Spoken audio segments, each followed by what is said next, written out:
So the Harry Potter show is now on the horizon. We are rapidly approaching production and the filming of the first season.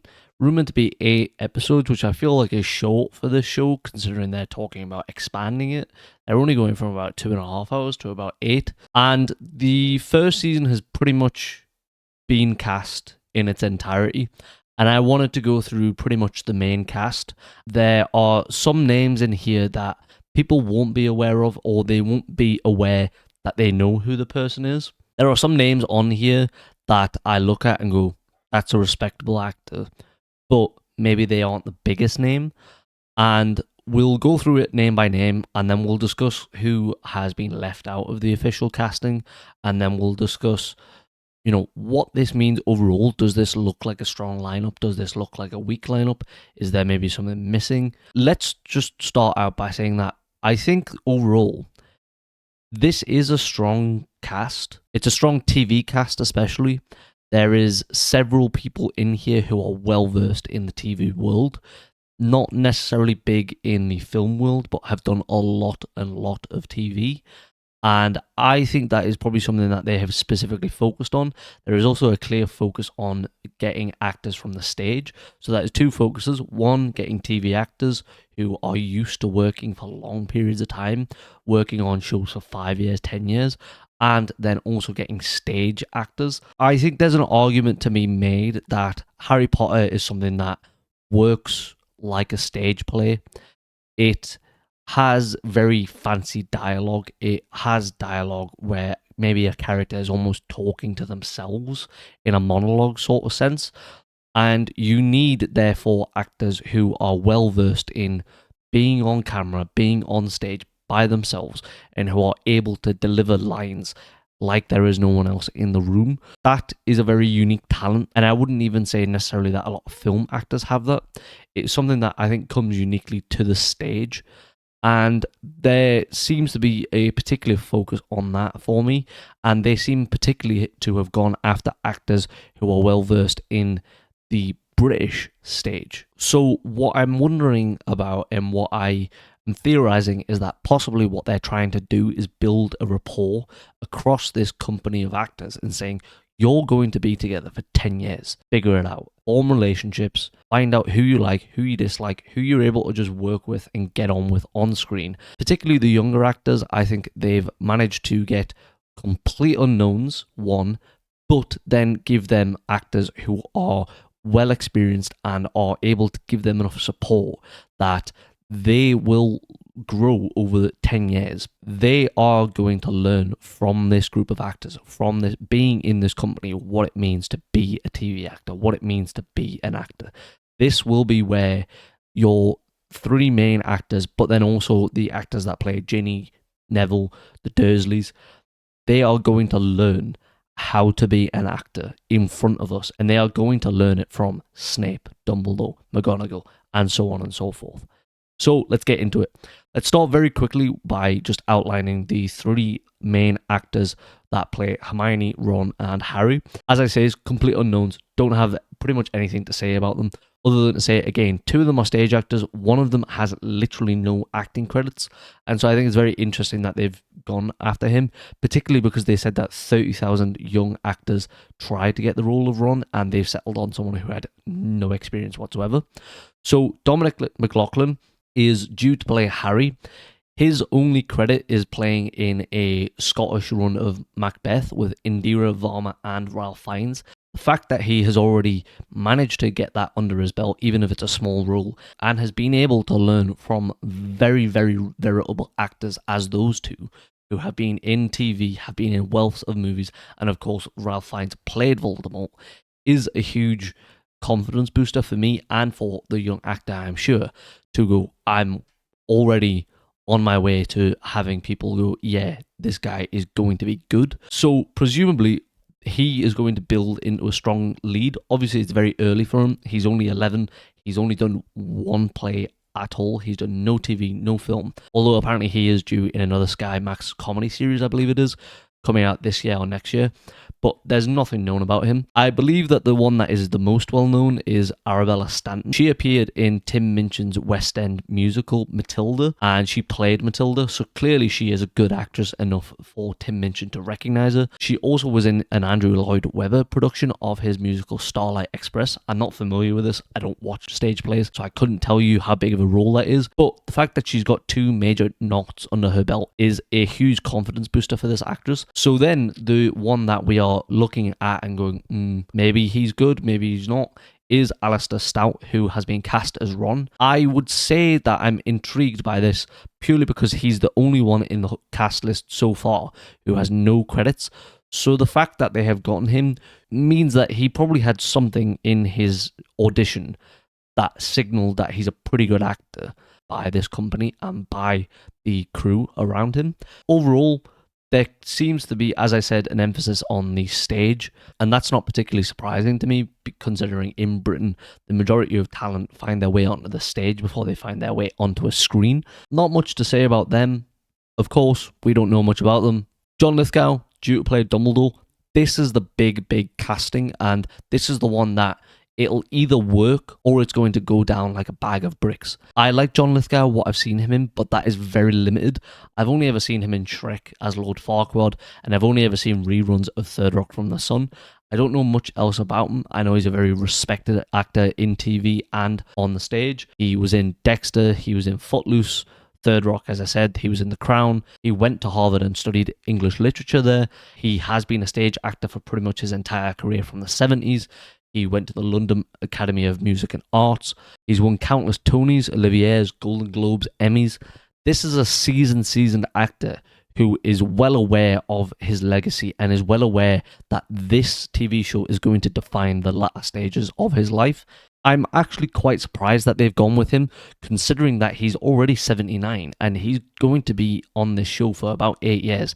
He suspects that this will finish when he's 87. I wouldn't even be surprised if he's closer at 90, to be honest. So I'm a bit surprised that they haven't gone with someone younger with that in mind. Anything could happen to you between the ages of 79 and 90 that just writes you off. Even if he's not, going to die, he could have a stroke that renders him basically incapable of fulfilling his duties to the show. And then in that case, you have a Richard Harris and Michael Gambon situation. That recasting turned out extremely well. Are you going to do that in a show? Are you going to do that again? It seems, in my opinion, like a mistake, and the Richard Harris casting, in my opinion, is a mistake anyways. He works very well in the first 2 movies, but he's also incredibly old in the first movie even. So this is one that I think I am intrigued by. I think he'll probably do quite well. He will bring a certain comedic gravitas to Dumbledore that Michael Gambon and Richard Harris didn't have. But with that, you are also going to have the people who will say, he's American, I don't want it, I don't care if he's good, fuck him.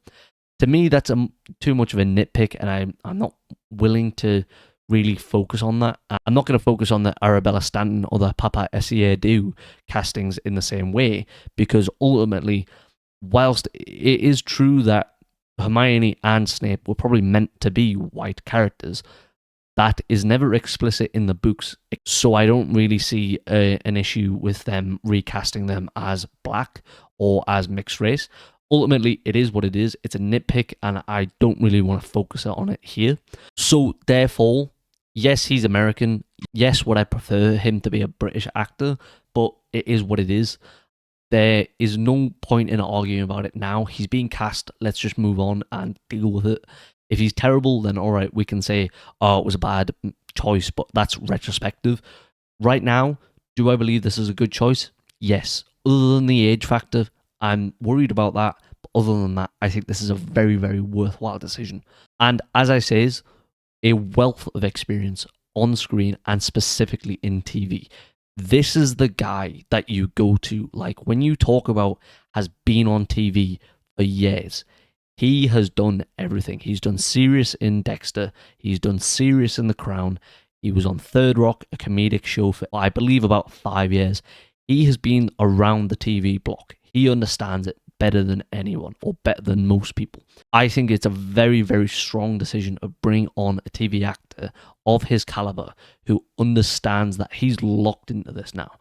He's not going to look in 2 years, 3 years and go, oh, I'm bored of this, I want to get out. He's the guy, he is the linchpin for at least your first 2 or 3 seasons that you're able to hang your hat on. And so I think it's a very, very worthwhile casting in that sense.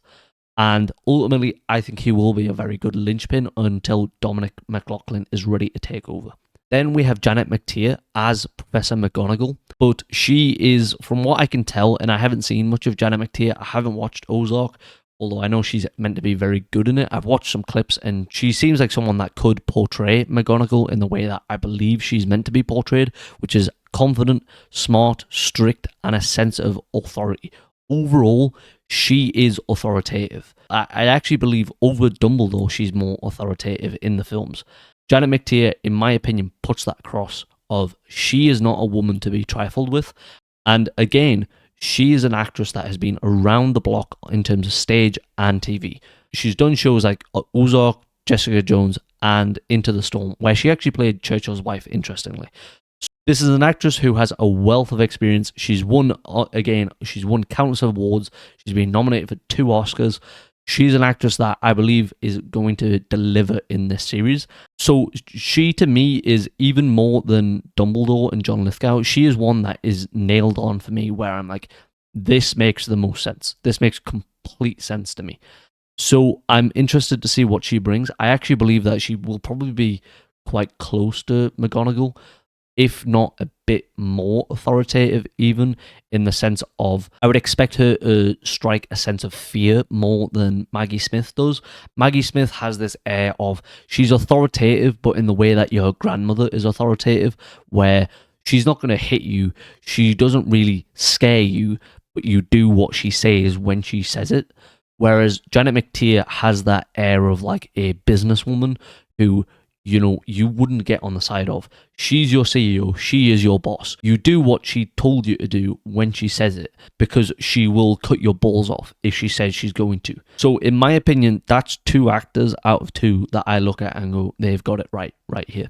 Then another one that I just believe is a shoo-in for an easy decision is Nick Frost. In no way am I surprised that Nick Frost has been cast as Hagrid, because with the beard and with a bit longer hair, he looks exactly like Hagrid already. Hagrid is funny, but in sort of an awkward and bumbling way. I don't really see Nick Frost's style of humour as necessarily being bumbling. I see it more as being a slacker and lazy. Hagrid is never lazy, he's never a slacker, he's clearly a hard worker. He just is a social outcast. And I'm wondering if the role will be changed slightly so that Nick Frost portrays him as more of a child, as he says he is. He believes that he is a lost child. I wonder if that means that in his opinion, he is a bit of a slacker, he's a bit lazy, over, as I say, unintentionally funny as he is in the movies. So I'm interested in this. As I say, I believe it is almost a shoo-in, but I think that based on what he said already, I think that he will be somewhat different from Robbie Coltrane, but it makes sense in my opinion. He's probably, in my opinion, from what I can tell, the weakest of the main actors that have been cast, obviously other than the kids. We expect them to be weak, but he is a comedic actor. He isn't a stage actor. He isn't Broadway. He isn't the West End, the same way that these other guys are. He's perfect for this role in terms of you don't need a serious dramatic actor to portray Hagrid. You need someone who is brilliant at delivering comic relief in what is going to be quite a serious show at times.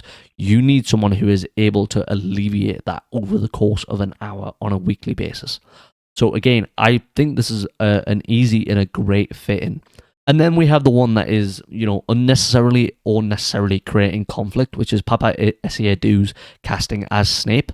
Now, it is true that in the books, Snape is described as being pale-skinned, but in my opinion, the most important part of portraying Snape, he is a stage performer. He is the personification of evil, death, and fear. You need someone who has a gravitas, who, when he is on screen, everyone just gravitates around him. Harry, Hermione, Ron, Dumbledore, McGonagall, everyone else just falls away as Snape is on screen. And Essiedu has that. He's been in the Royal Shakespeare Company from the time he was 22, 23. He's played Hamlet. He's been in King Lear. He's been on countless TV shows now since 2022. I May Destroy You, Black Mirror, The Lazarus Project, Gangs of London, all highly rated TV shows. He's been in indie projects, scouted by guys like Alex Garland for his indie folk horror film, Men. This is a guy who is well established. I watched his To Be or Not To Be monologue as part of the Royal Shakespeare Company, and he has a gravitas. He has the ability to turn it on a dime. I have to believe that is deliberate, that they have focused on the stage in their casting, and that is something that they have deliberately gone, we want stage actors who are able to work together for countless years and who understand that they need to form relationships with each other and that they are going to help each other become better actors. And in my opinion, he has that thing that they are looking for, to be able to consume an audience for 5-10 minutes at a time. This is a guy who is a well-seasoned actor. Just looking at his record and looking at his To Be or Not To Be speech, this is a good casting in my opinion. And then before we get out of here, I do just want to highlight that I think it's interesting that they haven't cast Draco, the other Weasleys, and then the Dursleys as well. It's particularly interesting to me that they haven't cast Draco, but they've announced who the kids will be to star as Hermione, Ron, and Harry. It's weird to me because I would have thought that the casting of Hermione, Harry, and Ron would have came last and allowed people to make judgments on, are these the right people, and to essentially cast them last or announce them last so that there isn't much talk about it before you get into production, so that these kids aren't really thinking about it and going, well, this person on TikTok said this. They will be seeing some of the stuff that people will be saying. In particular, I have to say, I feel really bad for Arabella Stanton. She will be getting the brunt of a lot of the hate for this show, which in my opinion is almost like, if it was me, I wouldn't have even cast my kid in this show if it was in this sort of environment, because I just know that these kids are going to be getting the shit of it, and I know that she is going to be getting the worst of it, and I feel really bad for them, and I feel really bad for her in particular. But it is really interesting that they haven't cast any of these roles, and I'm wondering if there is a reason for that. Draco particularly has to be in the first season, and he has to be in the first season a lot. Production is due to start quite soon, so I wonder why that is. I wonder if they're having trouble casting someone as that sort of villain. It's a very particular role, and a character like that, you have to get a kid who seems strong-willed and strong-boned, who is going to probably take a lot of heat for the sort of villain that he is. I'm pretty happy overall with this cast. There are a lot of unknowns here for me, but if we go on track record, if we go on what these actors have done before, if we go on awards, if we go on the fact that they are well respected in their industries, these are all actors that I think will probably do a very good job. It just now comes down to, is the directing good? Is the writing good? And does the show feel derivative of the movies and of the books? Does it have its own spin that the films and the books don't have? I am interested to see where this goes. I'm still very cautious because HBO over the past few years has been floundering a lot. They've struggled to get a show of this magnitude off the ground and to keep it successful for many seasons and many years. This is a good start, I have to say. I'm interested. I'm obviously going to watch it because I'm a Harry Potter fan. There's no doubt that I'm going to watch it. It's just a doubt about whether or not it's good. So, thank you for watching. If you made it this far, like, comment, subscribe. Bye.